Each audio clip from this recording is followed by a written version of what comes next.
আসসালামু আলাইকুম ওয়া রাহমাতুল্লাহি ওয়া বারাকাতুহু। রহমতের বাণী, মাগফিরাতের পয়গাম আর নাজাতের সংবাদ নিয়ে এলো আমাদের কাছে রমাদানুল কারীম। আলহামদুলিল্লাহ, আমরা রমাদানুল কারীমের এক এক করে 14টি তারাবি শিক্ষা কেন্দ্রিক প্রোগ্রাম সমাপ্তি করতে পেরেছি।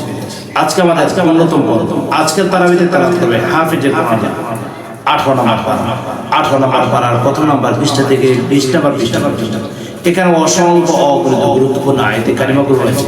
তার মধ্য থেকে কয়েকটি আয়াতের মূল সারমর্ম আমি আপনাদের সম্মুখে তুলে ধরার চেষ্টা করব ইনশাআল্লাহ। প্রথমে হাফিজুল কোরআন সূরাতুল মুমিন থেকে কথা বলবো। সূরাতুল মুমিনের মধ্যে 1 থেকে 9 নম্বর আয়াতের মধ্যে আল্লাহ সুবহানাহু ওয়া তাআলা মুমিনদের পরিচয় তুলে ধরেছেন। কোন মুমিনরা সফল? আল্লাহ তাআলা শুরুতে বলেন ওয়া আফলাহাল মুমিনুন, ঈমান আনয়ন করেছে তারা, সফলতা লাভ করেছে তারা। الذين هم في صلاتهم خاشعون, যারা তাদের সালাতের মধ্যে বিনয়ী।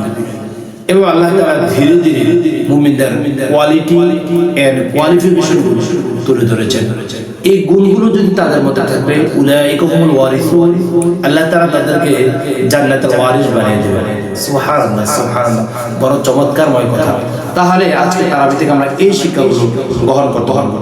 তারপর সূরাতুন নূরের 56 নম্বর আয়াতের মধ্যে আল্লাহ তাআলা বড় চমৎকার কথা বলেছেন। 3টি গুণে যিনি গুণান্বিত হবেন, আল্লাহ তাআলা তার প্রতি অনুগ্রহ ঢেলে দেবেন, আল্লাহ তাআলার রহমত তার প্রতি পতিত হবে। আল্লাহ তাআলা বলেন ওয়া আকিমুস সালাহ ওয়া আতুস যাকাত ওয়া আতিউর রাসূল লাআল্লাকুম তুরহামুন।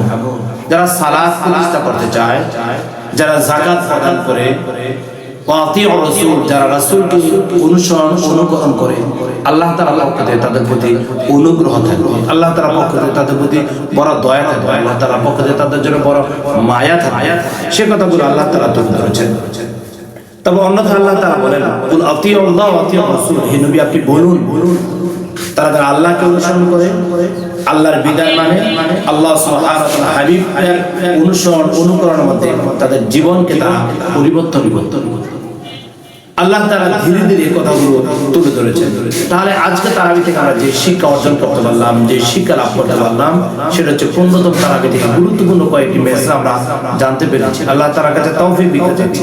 আমাদের 16তম পর্ব দেখার আমন্ত্রণ জানিয়ে এখানে বিদায় নিচ্ছি। আসসালামু আলাইকুম ওয়া রাহমাতুল্লাহি ওয়া বারাকাতুহু।